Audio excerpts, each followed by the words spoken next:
Hey, what's going on, my friends? It's Dave Sharpe. Welcome to Wake Up Legendary. I'm digging through my merce here like an old man, um, looking for my headphones. All right, my friends. Well, we have a guest on this morning who's gone from the IT industry to the digital marketing industry. And we're going to talk, amongst other things, a little bit about what that transition has been like and any advice that he has for anybody who's making any kind of transition. So, with that said, Rich, welcome to the show. Well, thanks for having me. What's going on? What's good? Hey, man. Great to have you. Where are you calling in from? I'm calling in from Texas, man. Okay. Okay. Where in Texas? I'm in Houston. Yeah, Nice. no, it was funny. I used to be in Cali, and then we decided to move to Texas, so here we are. All right. All right. There you go. So how in the heck did you go from the IT industry and what does that exactly mean? What were you doing? Give us, some, um, give us some context about what your life was like before, you got involved with this online marketing world. And what were you looking for in the first place that had you either open or opened your eyes? So the crazy thing is like I became an entrepreneur last year, like November of last year, basically, right? But what Mhm. got me into it was I have an IT background, been doing IT for 23 years or something like that, right?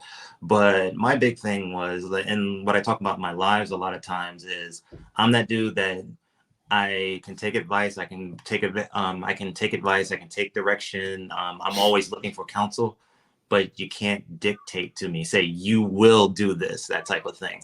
And so what happened was, place of my employment, we were there, and then at one point they was like, okay, there's a policy they implemented, and they were like, you must do this policy. And I was like, but it goes against what I personally feel. And I was like, here's the reasons it goes against it.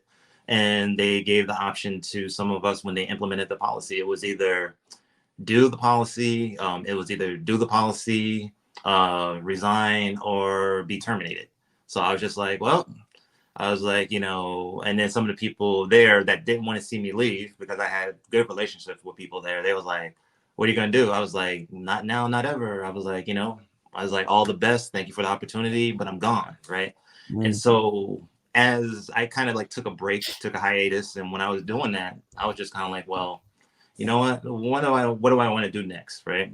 Do I want to start my own business? Do I want to, I really just kind of took some time, reflected, whatever. And then one Yeah. day, ironically enough, my wife has always been the entrepreneur, right? Hmm. So then, like, as I was helping her and everything, ironically, it turned out it was kind of like, you know what?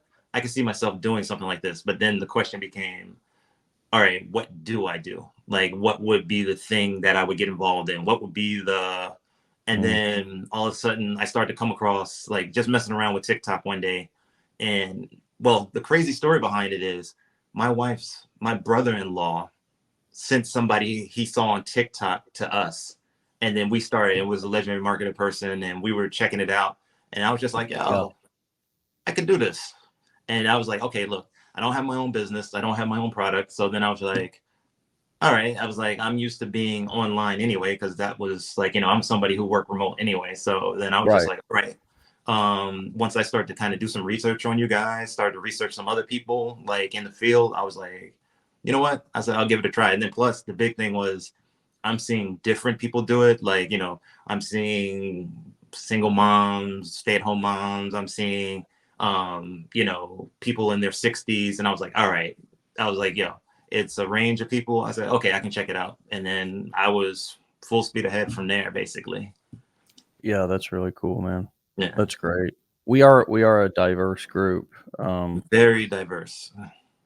yeah, both here at Legendary and also I think really internet marketing in general, and especially entrepreneurship. I mean, Mhm. you meet so many cool people in all what I find in entrepreneurship, dude, is like a lot of the like political biases or like even the cultural ones that like it's kind of like growing up in a neighborhood or a city and not ever leaving it. Like entrepreneurs, so often when you meet them, they've been more well traveled. They see it's bring your kid to work day. She wasn't feeling well today. Oh, But have you found that the vibe of people here is different than the vibe of people in your typical corporate environment? And how would you describe it? yeah, actually, so here was the crazy part. And I'm kind of one of those things happen for a reason type person. So, like, the crazy part was I used to work for a Fortune 500 company. And then I transitioned to another organization, the one I left, right? And in that organization, it was a very more relaxed, very more like people were in there, but then you would find out like they were into so many other things. And a lot of times people weren't just their job, right? But then, so it was weird. It was almost like going from that Fortune 500 company to going to that organization. It was almost like giving me the transition because, like you said, like once I'm started to hang around with a bunch of entrepreneurs, right, get around in that space, like you said, so many people who are either just like me or people who like their experiences was, oh yeah, I was doing this and I'm going here and I just talked to this person and oh, and then like for example I met like some of the coolest people that are like into some like the stuff you would think would be the weirdest thing ever. But then, it's like you get in a group and where how somebody kind of give you that look when you go and say, oh yeah, I want to try this. Yeah. And if somebody is not used to dealing with somebody who's a little more free thinking, they go and say, like, why would you do that? But on the flip Yeah. side, you entrepreneurs will be very much like, word, yeah, man, do that, do that, do that. Yeah, And like there's so not a whole lot of stereotype. There's not as much stereotyping and that kind of stuff. Like, right, yeah.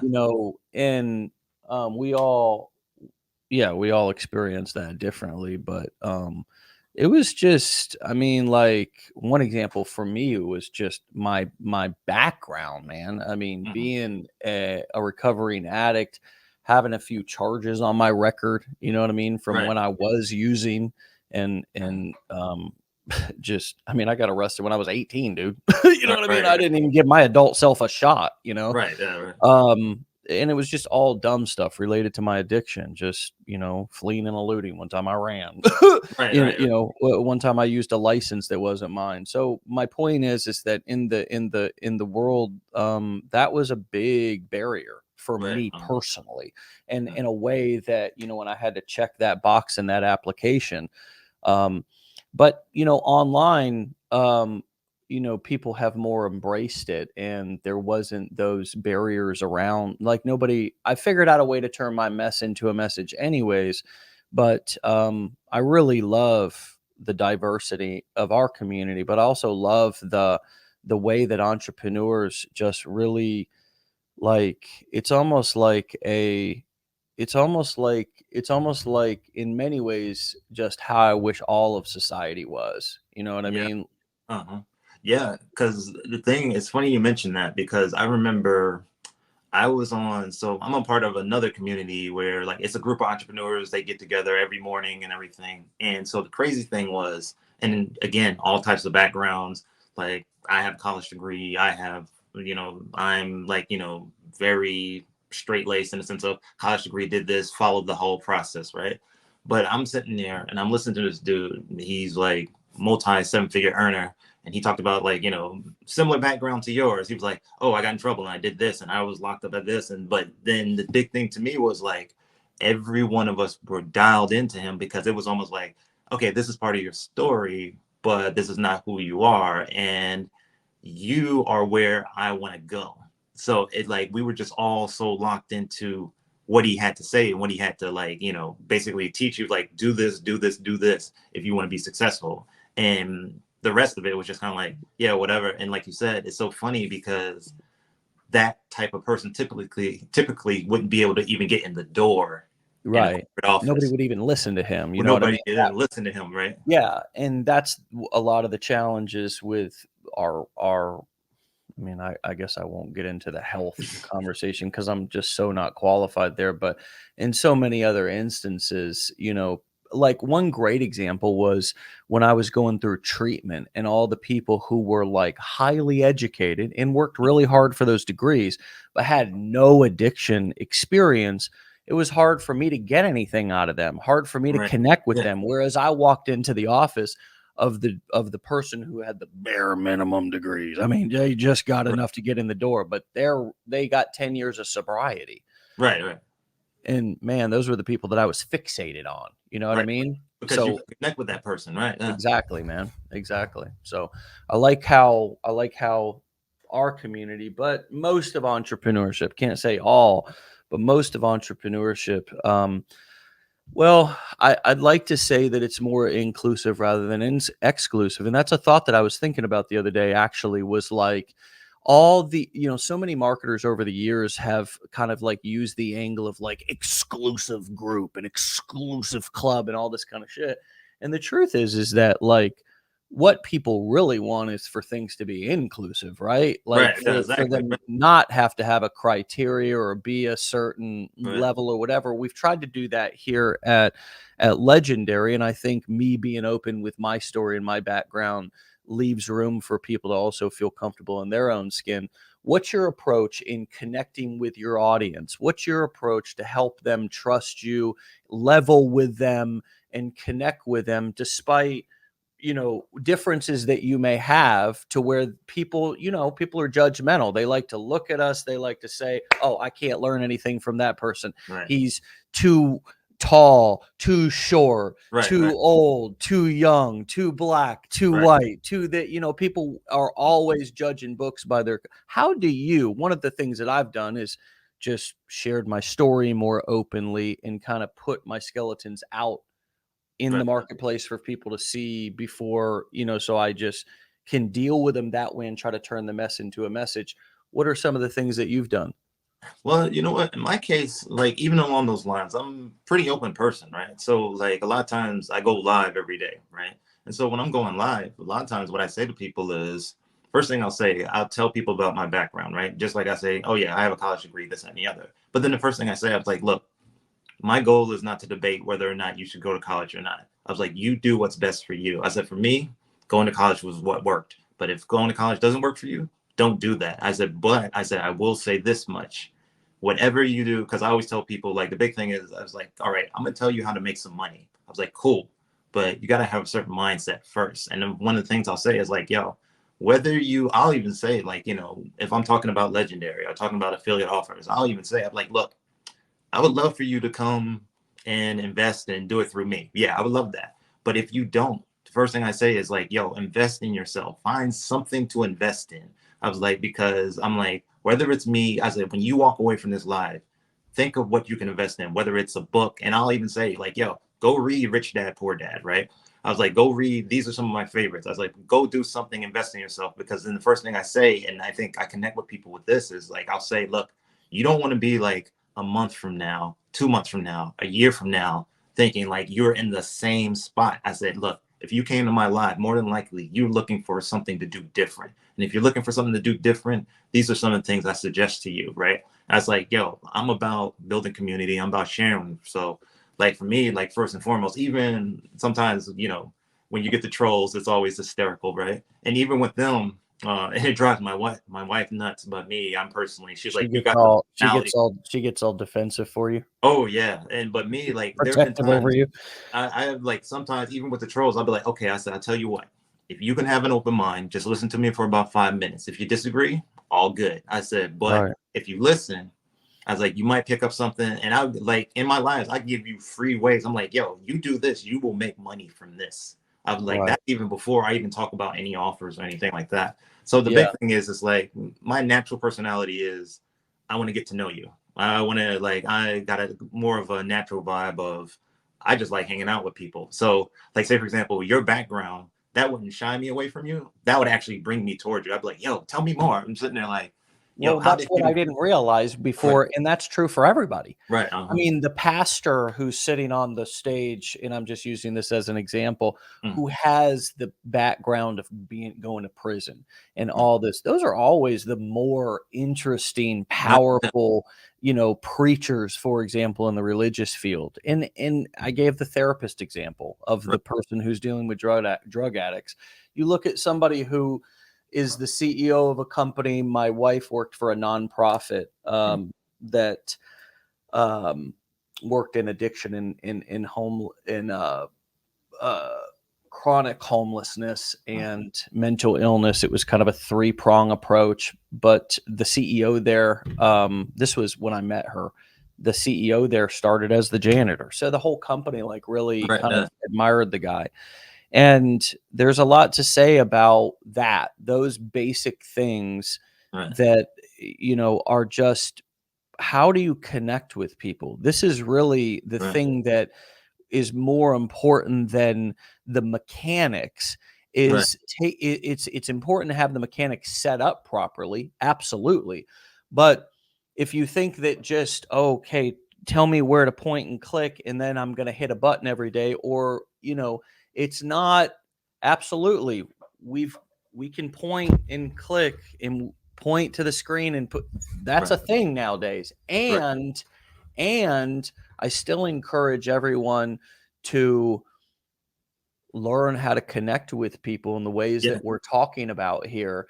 One great way to connect with people that's like super practical, based on an example you just said, was like if you're live and there's a troll, for example, we're mm, calling people, the old troll, the person that comes. yeah, right, right, When I think of troll, I like think of like the the thing under the bridge, right, right. that. The character under the bridge, the three trolls, whatever. Yeah, yeah, yeah, yeah. Right. But anyways, so yeah, he's coming out of the bridge to Right, comment right, on your live. But anyways, yeah, it's like, man, so often we think our reaction is to get defensive and mm, nasty.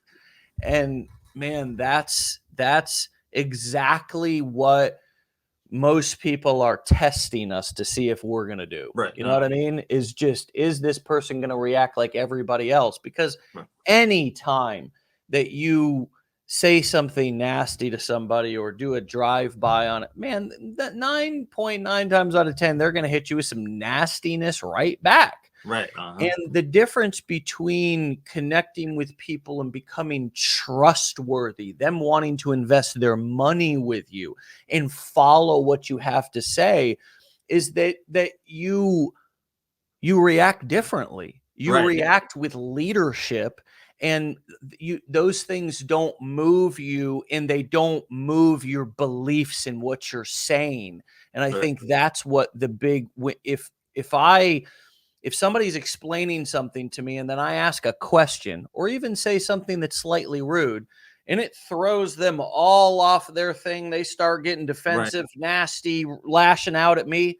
What that tells me is this person's not really that convicted about what they're talking about. Exactly, Because exactly. so a lot of times the things that we do, we should actually do the opposite, because we were trained by people who were broke. We're trained by That's the people difference. who could not level up in their jobs, who could not run successful Right. businesses. Maybe these people were our parents. God bless them. That's fine. We still love them. But if we want to get a different result, we got to do something different. And that practical example, how deep can we go with this one example of how you react to somebody on a Right. live and a comment, says so much about how far you're going to go in this business. Do you agree? I agree. Because matter of fact, so the funny thing is, my wife has said that she's like, I've seen you win people over that were coming at you. Because like even one guy one time he came at me and he goes like, he's listening to me. He was like, well, he said, well, I've heard other people do legendary. He's like, why should I go with you? Right. And I didn't even take it anyway. I just thought, well, I said, here's how it works, right? I said, you can go with me or you can go with someone else. I said, think of it like this, man. I was like, if you're at a car dealership, if you're trying to buy a Nissan, there's multiple Nissan car dealerships, right? I was like, maybe you vibe and you bought because you liked how this dealership treated you versus this one. I was like, whether it's me or whether it's someone else, I was like, that's cool. And I go back to the thing of saying, hey, I just want you to invest in yourself. And like in that moment, dude, like basically he was like, okay, at that point, he just started listening from that point on. Cause it was like my wife, yeah, let's see. I think I just lost my sound. Let's see. No, I muted myself. Oh, okay, okay, you muted yourself. Okay, I've okay. got all, stuff going on over here. I'm trying to Okay, be I got you. respectful of our Completely audience. You understand. know what I mean? Well, why is it not working? Well, you got too many windows open here. Okay, let's take some of these windows down. My kids have that same tablet in blue, and that is like the only reason my wife was like, okay, I want no interruptions. I'm taking them with me. So she went to go get coffee. Oh man, no, I mean, it's these kids are phenomenal. They Oh, just, for sure, man. they're we got to embrace the tech. We got to Right. embrace the tech. The kids are going to deal with the tech the whole their whole lives. So we got to just help them have boundaries around the thing. I mean, otherwise they will sit there in front of the damn thing all day long if you let them. Yeah, very much so. Yeah. But I mean, that's your job my job as a parent is to Right. create those boundaries around them. But Right. yeah, kids are this is life and this is entrepreneurship, right? It's like you can't plan what's going to happen in your business. You can't plan what's going to happen in your life. And so how do you embrace everything not being perfect in your videos and everything not being perfect in your lives? Like, so many people are so afraid to even get started because, again, they think it has to be a perfect presentation. Oh, I love that you asked that question in particular, right? Because so here's the crazy thing. I got a shirt. I didn't wear it today, right? I wore it yesterday. On it, it says "Do It Ugly," right? It's actually somebody I know. It's their brand and everything. But very much, and I say this on the lives a lot of times, like, yo, just get started. I was like, if you're waiting for it to be perfect, if you're waiting for it to happen, I was like, you'll never do it. I was like, don't overthink it. Just do it, right? And so my wife asked me one day, she was like, well, what do you prefer, lives or shooting videos to post content, right? I was like, lives. She was like, why? I was like, because here's the thing. On the live, I was like, I'm being myself naturally. I'm a talker. So I'm like, I'm talking, I'm joking around, I'm having a good time. I was like, if I mess up, so be it. I'm still going. I said, but with the content, I was like, you got to shoot it over and over again. But I was like, you know what? At the same time, my mentality is like, I'll even say it to my wife, like, yo, just put it out there. She'd be like, but we didn't. I'm like, put it out there. I was like, we'll fix it the next time. Just keep going. Because like you said, right, you can overanalyze. Ain't nobody going to see your first few anyway. We always think we're about to give a presidential address, like the whole world's going to watch it. It's like, I had to realize I'm not that important. If I screw up on a live too, it's not like the end of the world either. Like, I really had and it goes back to the liking gap. It's a phenomenon of where and everybody can Google it, man. I mean, I'll show it to you right now. Just so you all know that, this is a real thing that we all deal with. And it's on Wikipedia. It must be true.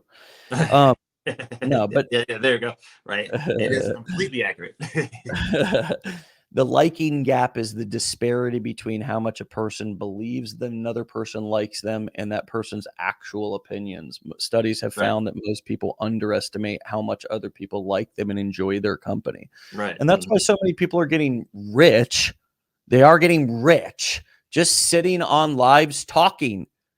And why is that, folks? The reason why that is because if you actually start talking and doing the thing that so many people are afraid to do, then people who don't like you are going to come through and say something mean if they're a mean person, and then they're going to move on.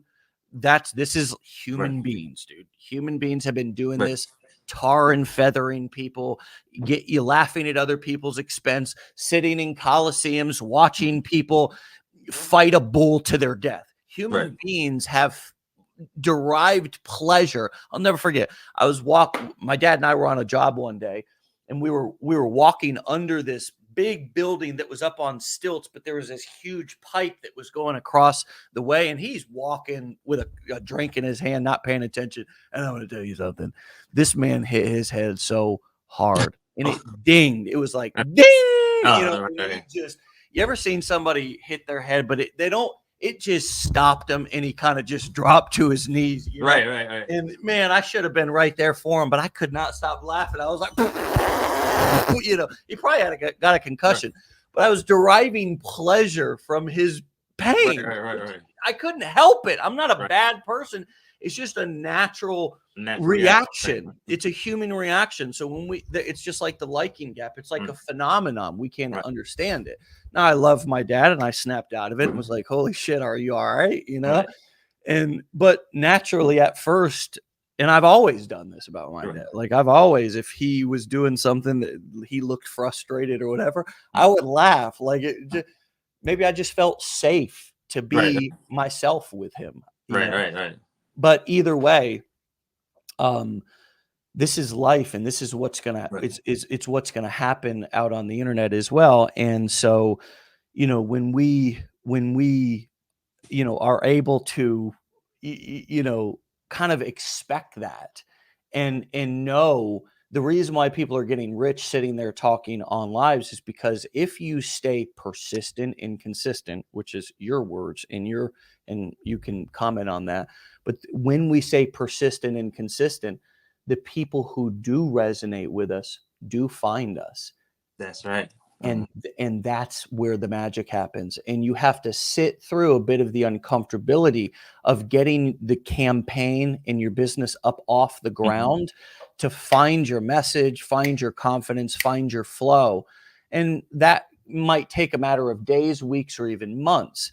But that is required in order for you to feel comfortable, because here's how you're going to do that. You're going to get more comfortable with your message that you feel comfortable enough to where it actually becomes fun for you, because you stop caring about what everybody thinks so much, because you realize they're not paying your bills, and you just start talking your flavor of shit that you talk. And you know what? People are going to resonate with it. Some people are going to hate it, and some people are going to resonate with it. And you know what? It only takes a few dozen for you to get that first couple of whams in the bank account, commissions for you to, and then your confidence goes through the roof. And it's crazy you said that, right? Because I remember, it's so funny. My first commission came, and I was just like, I just looked down, I looked up, and I was just like, yo, I can do this. I'm in. It was just like that. And then, like you said, right, the crazy thing was, I remember I had one guy on the live, and he's like, yo, man, how do I grow the following? I was like, yo, just show up. He was like, it's only me and my mama, and that's it. Like, he was like, it's like 4 of us. I said, bruh. I said, when I started out, I was like, and this live, this was one of my more popular lives. I had like 20 people on there. I said, bruh, I said, when I started out, it's like 10. And I said, there's me and my wife is on there. And I was like, yo, I said, but whether it's 10 or 100, you show up and you show out. I was like, you keep doing the same thing. And like how I will connect with people is, I'm a native New Yorker. I moved from New York to LA. I moved from LA to Texas.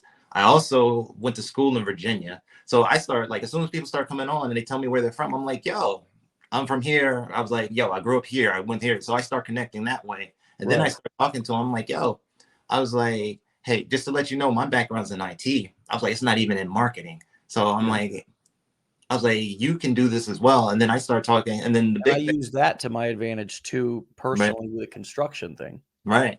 And then the other thing I tell people is I think the thing that connects too is I'm a husband and a father. And like, you know, and like you said, I can't tell you how many times my son has walked in on me doing something. Right. And one of the things I tell people, like the thing that resonated with me the most was, especially we're about to go into daylight saving time and everything. Right. There are times where I would wake up in the morning before they got up. It's dark. I go to work, and then I'm coming home. It's dark.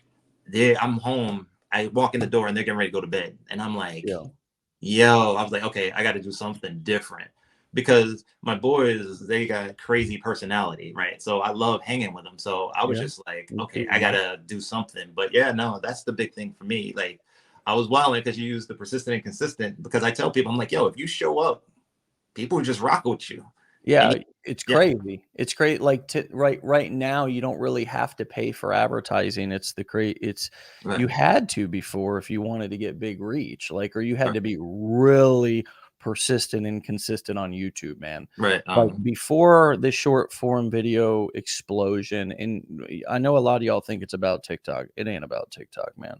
No, TikTok might not even be here in a couple of years, but the game's changed. This short form content in the way that the way that now what TikTok did was break an algorithm and set a standard. It's kind of like what Mark Cuban is doing with Cost Plus Drugs. I think it's a good company. So, if any of you have medications that you feel like you're overpaying for, go to Cost Plus Drugs and type in your medication and see if you can get it from him, through him, for cheaper. But he's disrupting that industry. And the way that he's doing it is offering the medications cash. right, He is having some insurance companies now want to be a part of it, but he just basically is basically just saving people just gobs of money. right, So now all of a sudden, all the layers of bureaucracy and bullshit, which every layer, every person, every role, everybody has to take a fee along the way, and your grandmother or you or me or whoever has to pay this stupid premium for medication. And there's studies that show many Americans choose food have to choose between food and their medication. right. No, And so the same thing happened with TikTok. Like up until this point, there was they had the majority of social media had a lock. You had to either put in work on YouTube to create content that brought people to the platform, and then they'll split the advertising for you if you monetize the channel and turn on that you want to run ads on the channel. But otherwise, you had to pay for advertising, man. right. And No, I can remember when Facebook, we all got on and built pages back in 2009 and 10 and 11, and we had good organic reach. But then all of a sudden, it just disappeared. It was kind of like the banana in the tailpipe, because now they wanted you to pay. You built right, your page up, and now they wanted you to pay, right? right. So that's a little history of kind of what's happened with Facebook, for example, Right, and other social media. Instagram, Facebook own Instagram, right? Even Snapchat, when it came out, it wasn't hot because it had a unique algorithm. It was hot because they had the disappearing messages. That right, was right, what was right. unique about Yeah, it, that was and, hysterical. and Right, kids wanted to be on it, right? right, Well, when TikTok came out, and now all of a sudden you can push a video and they're going to push it out to cold audience and test it with cold audiences to see if it does well. And if it does, continue and to keep push it moving. out. That was a game changer. That was a game changer. And we've never had anything like that. That's why we're in this season right now. Just Right, for a little bit of a history lesson for everybody to understand. I understand a lot of y'all are like, I posted videos for 2 weeks and whatever, but it's still, and I don't mean to be the grandpa talking about how we had to walk uphill both ways in the snow, but that's how TikTok changed the game. So whether they're around in another year, it's irrelevant, because now all of a sudden what we expect as users is to be able to have our content reach people who more than those who were just following us. right, right, right. Yeah, no, actually, so it's funny because the crazy thing is the biggest thing for me, like in the past year, is learning how to become a marketer more than anything. And so, like, I study a lot of the guys in the community, and the women too. I have to say that, like, the women Yeah. that are killing it, I study them. I study the guys, and I'll be sitting there like, oh, this is why you're successful right here. And so, like you said, even though, and like one of the things I'll say on my live, I'm like, yo, okay, you're seeing this aspect, you're seeing the videos, the short form videos. I said, but one of the things I'll even say in my lives, I was like, yo, learn about email marketing. I was like, that is the key right there. And like, and people would be like, oh, tell me more. And, I started looking at it, like you said, it's like TikTok is doing its thing now, But then even from there, it's like, okay, well, whether it's TikTok, whether it's Instagram, whether it's YouTube or Facebook, I'm like, okay, now I'm starting to put the puzzles together. Now I'm starting to see like, okay, it doesn't matter what platform you're on, if you kind of like, you start to develop the skills, like really start to develop and understand, and then embrace the community as well, because man, there are crazy cool people in the community. Like, oh, do this. Like, I can't tell you how many times I've been on like one of the Q&A calls, and people in the chats are like, oh, this is what I did that helped me to get forward, and do this and try this. Oh, you want me to come to your live? I'll come to your live. And I'm sitting there like, oh, I was like, Yeah. I get it. And that's the thing that's been like key for me. Like, that's been the game. Yeah. Well, people, the thing that is the magic is that, as you just pointed out, we have a community right now. It's like a leadership development factory that if you come hang out in it and around it for about, I mean, if you come hang out in here for a year and you don't have to do anything special, just show up and listen. Right. And just take action. But it's not like you got to participate. You don't got to pick up cigarette butts. You don't got to put chairs away. I remember when I first started going to 12-step meetings and stuff, and I'm trying to, figure out if I want to actually stay clean and sober, and I want to pick up cigarette butts and shit to do it.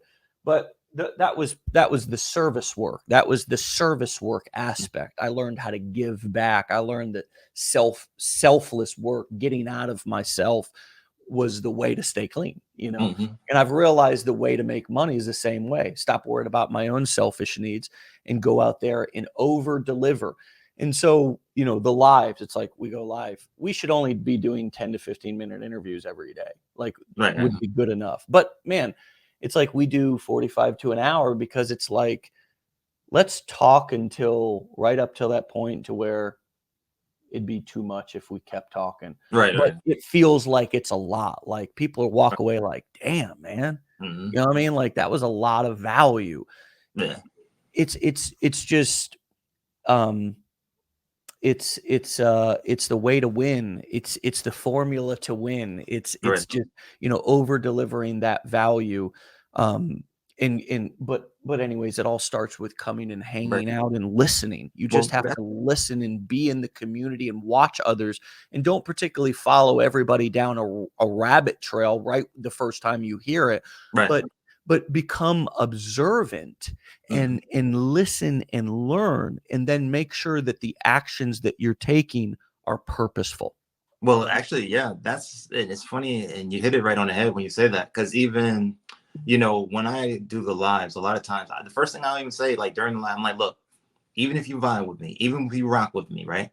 I was like, go do your research, go Google, go do this, right? I was like, go check out, because I was like, I don't want you to just listen to me and just because I said it, you do it. It's like, no, do your research, look at it. And then the other thing I tell people is, on my lives, a lot of times I give people at least 3 or 4 different ways that they can make money online. And I'm like, yo, if you do this, you can start making money. And I was like, this is free. I was like, this is me giving some value to you guys, right? And then the first thing I said, but I was like, if you don't execute, I was like, because some people then, they'll chime in and like they're being supportive. And they'll be like, yeah, knowledge is power.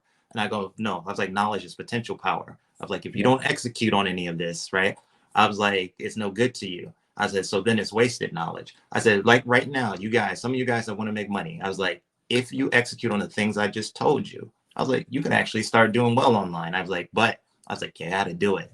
And like you said, a lot of it is, when I first went to a Q&A call, I just sat there and listened. And I was just like, man, this is a lot of information just for the first day. And like you said, you hang out, even if you hang out, continue to hang out, continue to show up, it's almost like you have no choice but to just get better, because you're surrounded by people, like-minded people, and you're just absorbing everything. And then you got to go on a learning binge. You got to go on a learning binge, man. I mean, you want to get good at anything. Like, for example, like I was started investing several years ago, and I wanted to do more than just real estate. Like, my wife and I had started buying rental properties just right within our own kind of neighborhood and city. Like, we don't have some like, for us, lifestyle is as important as trying to take some gamble. to get the highest return, right? Like buying properties other places throughout the country. Like we're just buying properties within our own neighborhood. You know what I mean?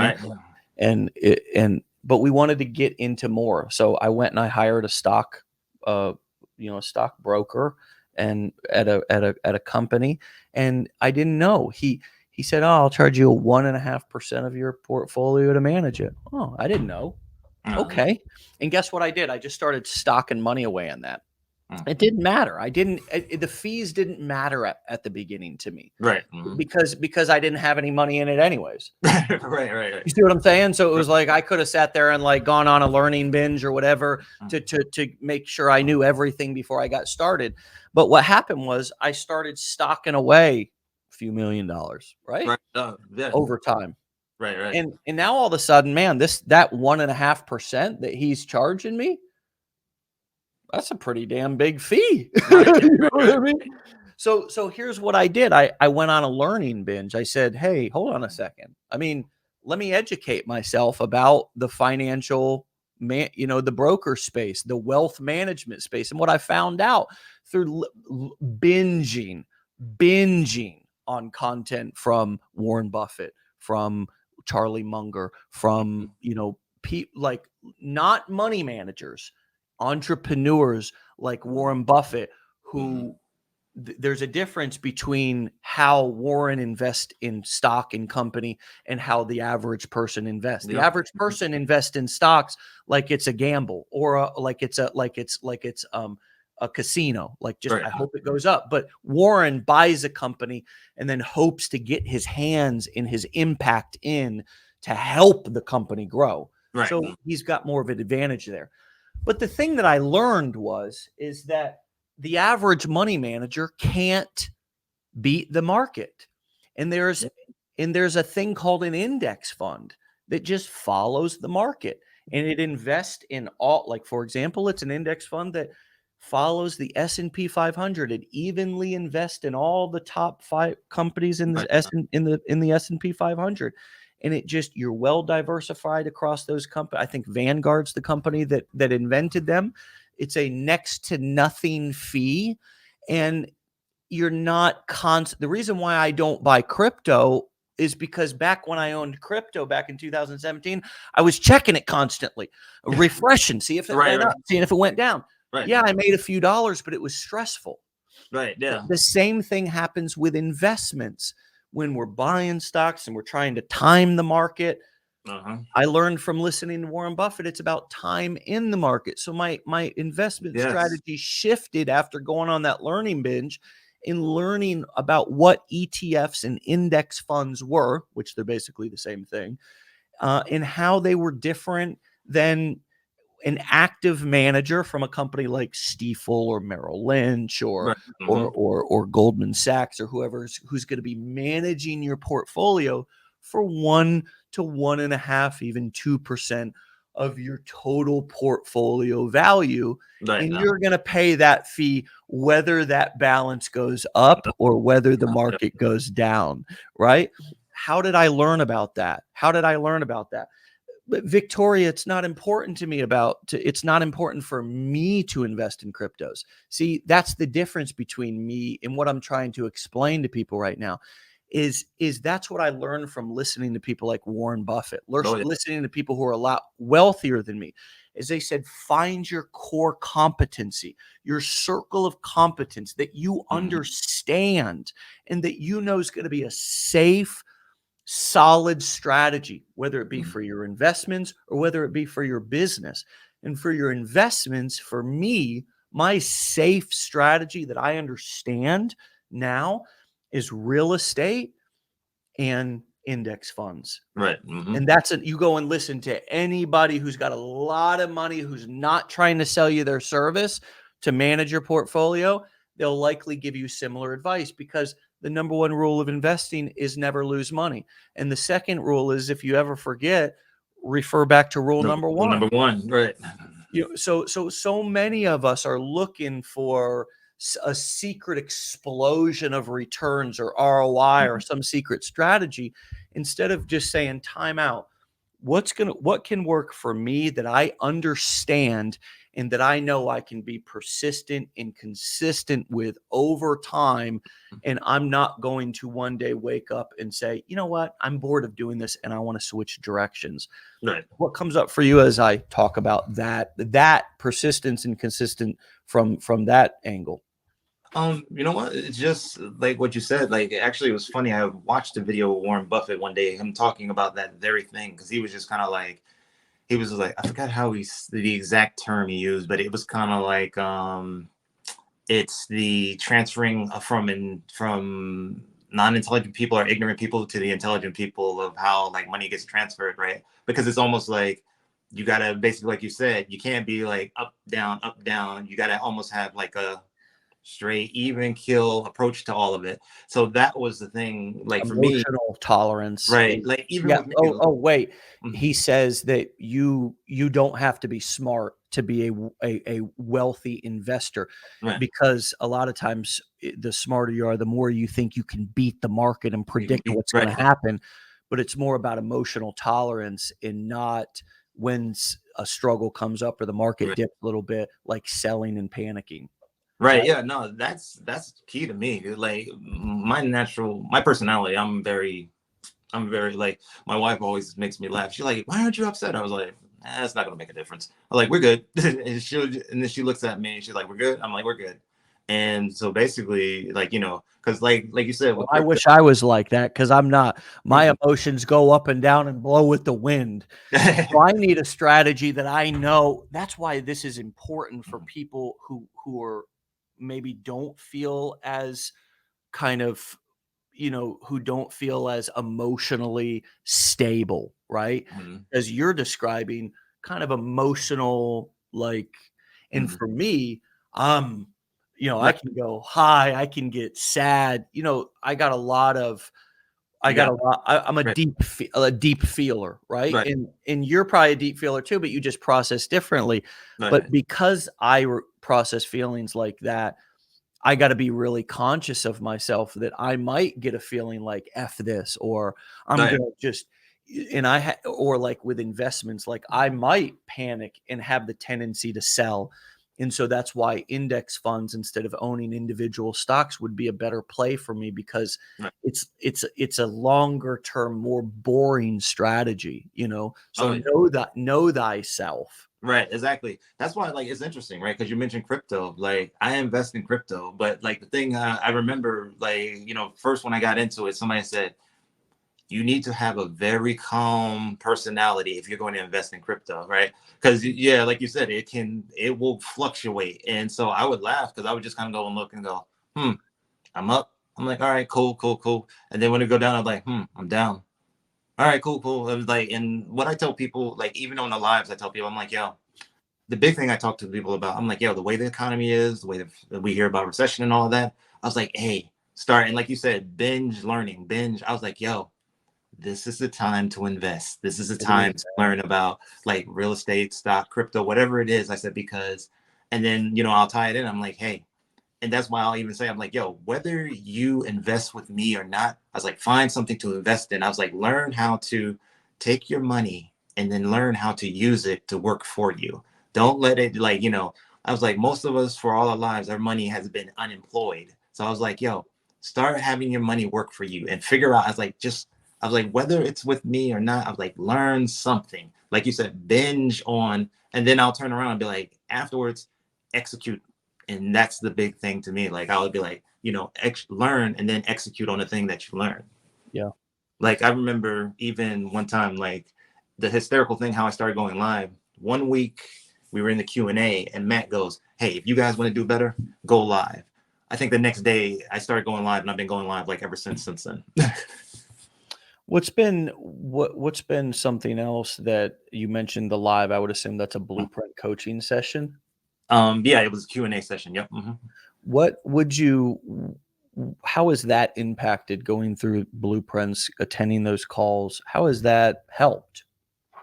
A great deal actually, because first and foremost, like I'm just like my natural way to think is just kind of like, yo, is this something that can help me? Is this something that I can learn from? So, I was kind of like all in on it, right? And so, at the very least, the joke I always make is like, hey, if I spent my money on this, I'm gonna at least get my money's worth back, right? And I've got more than that, right? So I'll be like, I'm gonna get that back. But the way it's helped a lot is like, one, Matt is phenomenal, and then he's always been responsive. And even when he can't get back to you, he's like, go message one of these guys and they'll help you. And then so like, for example, I had a couple of sessions with Ryan where we're emailing back and forth, and because of that, my lives improved so much better just having a conversation with, like, not having Getting some feedback, right?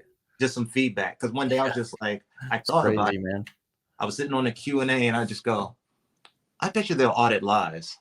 And so I sent the email. I was like, yo, is there any chance I could get you to audit my live? And he was like, and Matt goes, you know what? I can't do it, but this guy can. Yeah. And it literally, he sat on live, was like, oh, you did great. And his feedback was like, work on this, this, and this. And then instantly the things he said do, I started to do those things. All of a sudden I just saw my lives just start to go up.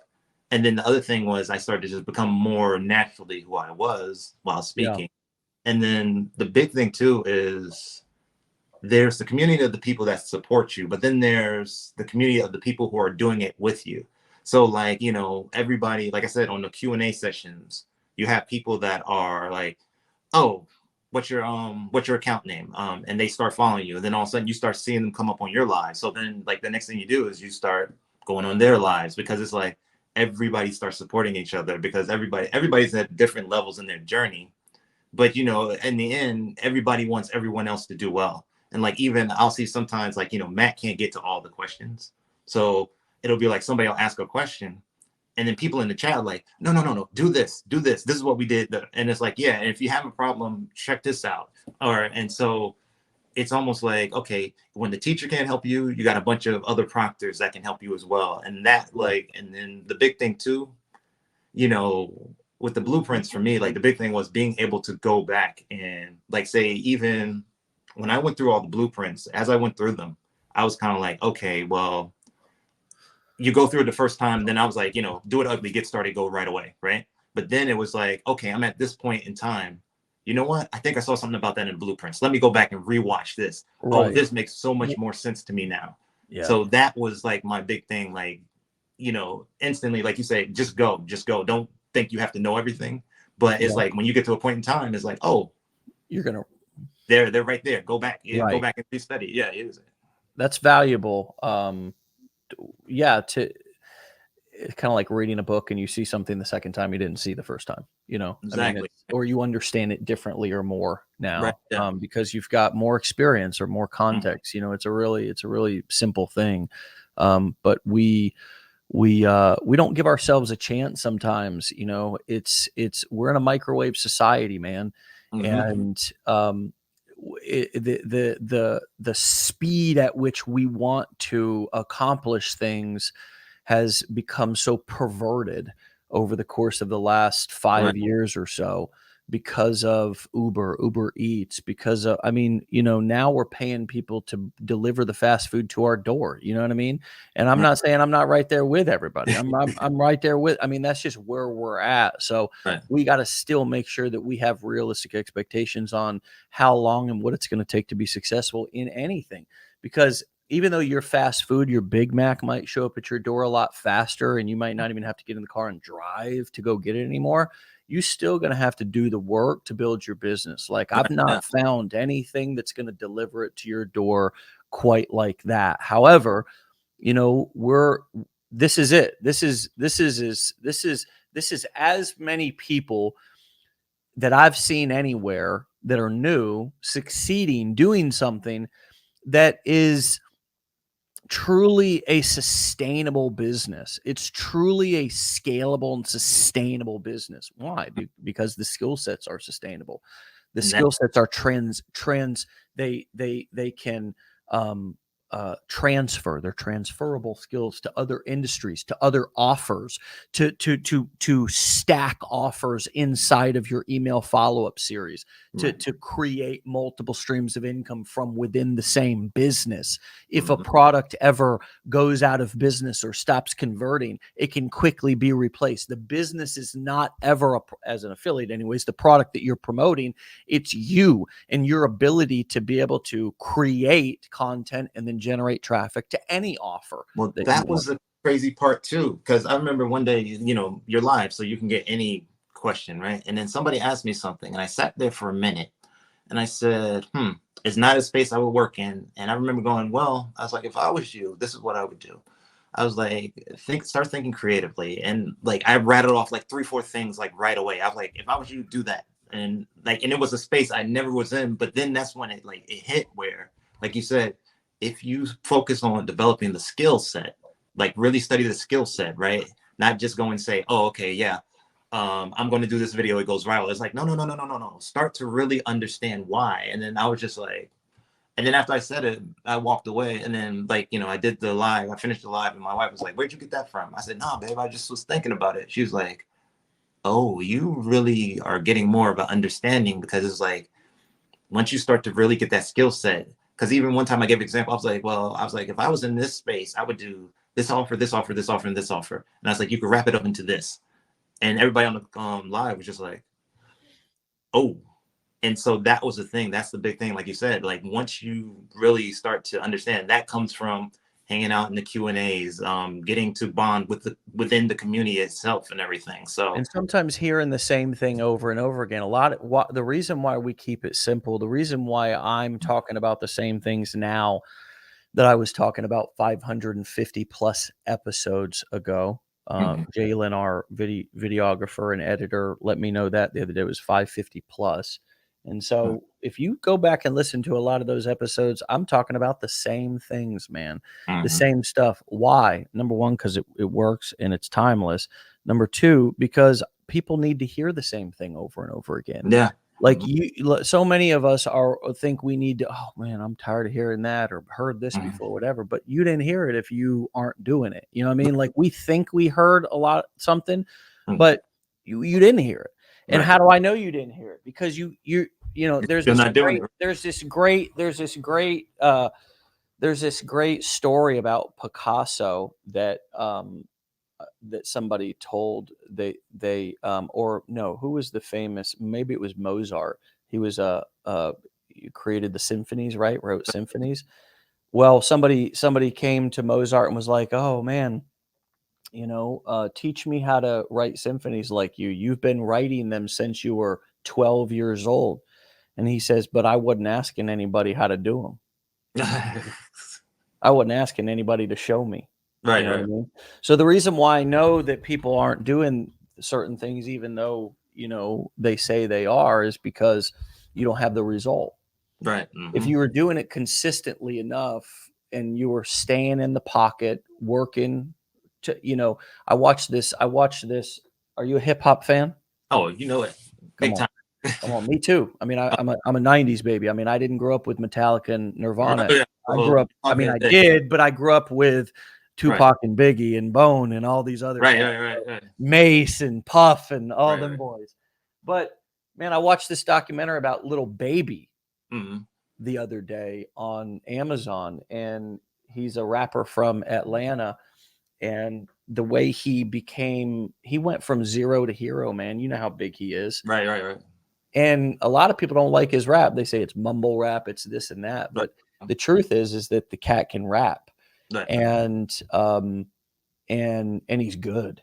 And he got good because he spent more time in the studio early in his career. He's only been doing it for a couple of years, but he's got more albums out than anybody else. He had in 2020 the most streamed songs, the most sold albums. And there was a lot of controversy because he didn't get a Grammy or even a nomination for that. Right. And he released a kick-ass song about the kind of racial tension and inequality and so forth that came out of the George Floyd incident. The light that was shined on that. It had a powerful song about that.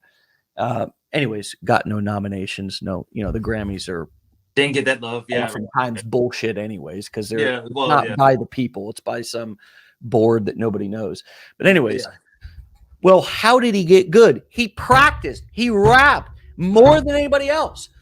So it's like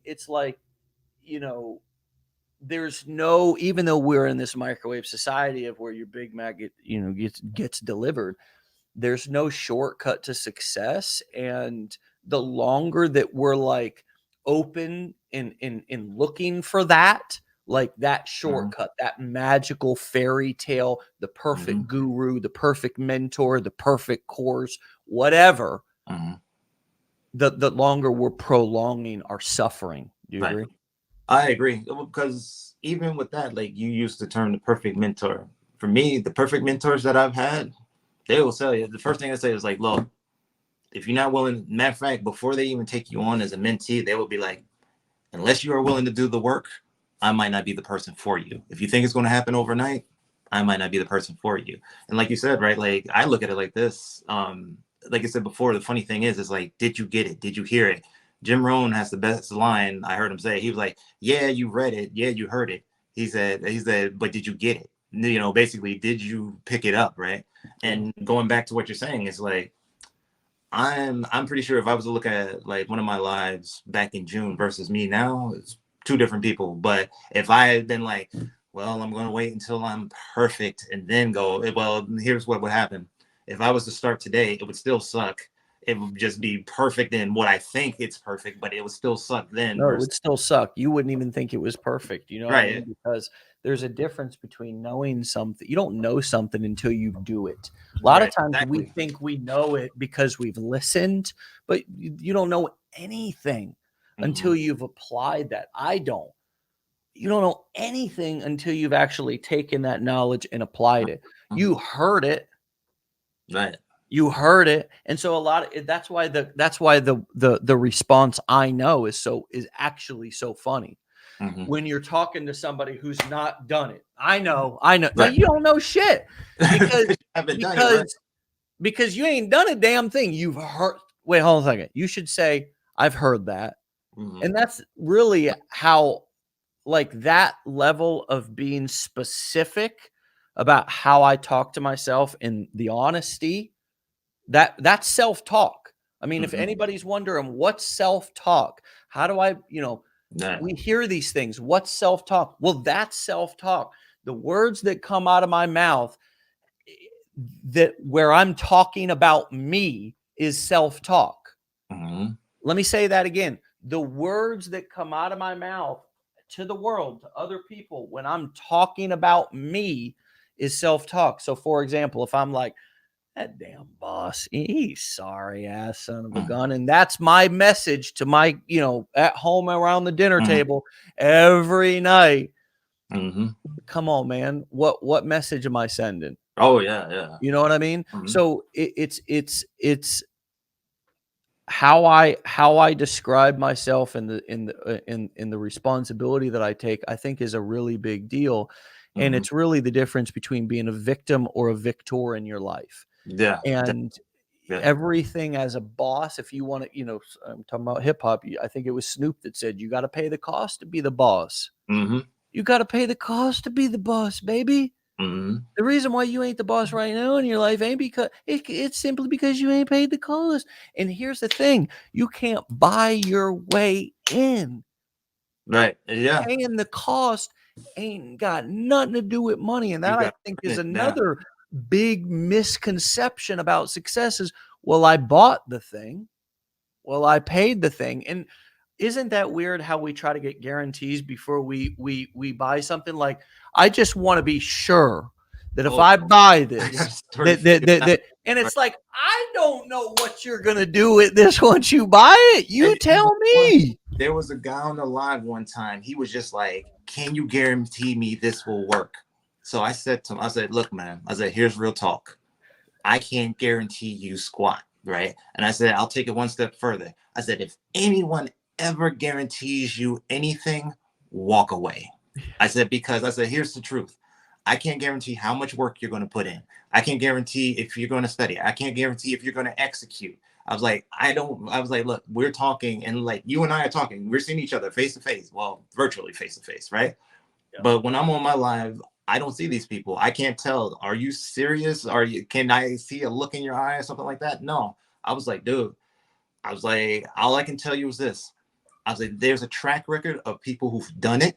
And that's like, if you look at it, success leaves clues. And it's like, if you look at it and you see it, yeah, there are people that are successful doing this. So for me, that was like, have, like, say for example, if I had seen no one else do it, but I saw you do it, right? I'll be like, yo, this dude did it. All right, I know I can do it. But now all I need to do is like, how did he do it? And then I'll literally be like, okay, this is what I need to do. This is what I need to do. I need to start talking, doing this. Okay. But I remember so clearly, he was like, can you guarantee me? I was like, bruh, Well, I don't know you. I don't know what your habits are. What let me do a live example, because Zarish says, "Can I talk to you about the blueprints?" Now, we're privileged and honored. She wants to talk to somebody here, and Sarah Valentine actually is somebody really good to talk to. I actually know Sarah. She came to the mastermind. Hi, Sarah. But here, so Zarish, this is a very typical thing. Hey, can I talk to somebody about the blueprints? But here's one thing that I want to encourage you to do in the future is make sure, because there's 550 interviews here, hour-long conversations where you can hear people who have taken the education and done something with them, and the majority of them have bought the blueprints.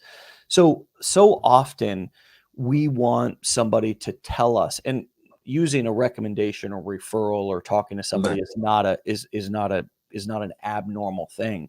But so often we have to just make sure that we're not looking for somebody to give us permission to do something. And I don't want to call Zarish. I just want to tell you, Zarish, we're honored and privileged that you're even considering us to come here and learn and hang out in our community. Right. But you just happen to be asking this question as we're talking about this. And so often we have, I find myself kind of, I gotta be aware. Am I looking for somebody to co-sign something? Am I looking for somebody to give me permission for something? Right. Or am I legitimately looking for just objective feedback? Because if I'm looking for somebody to make the decision for me versus what I need to do, if I feel not equipped to be able to make a decision, that needs to be that's a red light that needs to go off. That you need to develop. And again, this is not directed towards any one person, but if I feel like I'm not able to make a decision and like I'm like in limbo, and first of all, the red light needs to go off that, look, I need to develop my critical thinking skills. I need to develop some things here. And what probably needs to happen is you need to learn to trust yourself a little bit more. Right. Yeah. You need to learn to trust your own gut more, because each one of us has inside of us everything that we need to be successful. Literally everything you already have inside of you. Now, some of the mechanical knowledge that we're going to help you out here at Legendary with, yes, we know you don't know that. But in terms of the fight, the determination, the perseverance, how do I know that? Because you're alive. And to still be alive, you'd have to survived a lot of shit in your life. Yeah, okay. Exactly. Right. So one of the things that's so important when we get started is to work to trust ourselves more than we trust other people. Right. And that I don't mean that, that other people, mentors, people like that. But you know what? My best mentors were not people that I actually hired to be my mentor. They were just people that I might have bought a course, or somebody like Warren Buffett who I listened to their video. We also need to change our expectations of what success or what learning how to be successful looks like. Right. It's not a magical burning bush. It's not like the perfect thing's going to happen. It doesn't always have to be like, oh, the stars are aligning. Sometimes it can feel weird and uncomfortable and all of that. Beep, beep, beep, beep, beep, beep, beep, beep, beep, beep, beep, beep, beep, beep. I don't actually know where that's coming from, but wow. Okay, that's definitely coming from Rich. I just muted you out, and now that sound. We need to wrap up anyways, but are you back? Yeah, we got some noise coming in. All right. Anyways. I don't know what happened. All right, man. Dude, thanks for coming on. Come back again, bro. Oh. I heard you for a second. We're going to wrap up. Okay. We're good. I hear you now. Okay, All right. cool. All right, man. Thank you so much for your time today, brother. Oh yeah, much appreciated. Thank you. All right, Rich. All right. He had some little technical issue. We're going to wrap up. I looked up. It's 11:11. It's like, holy smokes. My wife's calling me. Hold on, baby. I'll call you right back. I'm wrapping up the show. She's probably wondering where in the heck, her daughter's at. So life is happening. Life is happening. You know what I mean? Like, it's time to go out and make it happen. Absolutely. Lean on each other for advice. Lean on each other for feedback. My point there at the end was you have everything that you need inside of you to succeed. And our job here, really, like a great mentor, a great coach's job, is to help you to go inside and pull out what you didn't know that you had. And so I want success for people so badly that I want to make sure that when we ask other people for their opinions, they don't project their limiting beliefs onto us, because we can be so much more powerful than other people even believe that we can. And I think most people, especially if you talk to somebody like Sarah, which, hi again, Sarah, she's definitely not somebody who's going to project. She's a wonderful example of an encouraging, supporting person. But our dreams, man, are so fragile. You know what I mean? They're so fragile that we got to be careful who we take them to and ask them for their opinions about them. Because I know a lot of people's dreams and goals and aspirations are in the toilet because somebody else shit on them. You know what I mean? So be careful about what you take in your eyes and in your ears, what you watch, what you listen to, because you're so much more powerful than you likely think that you are.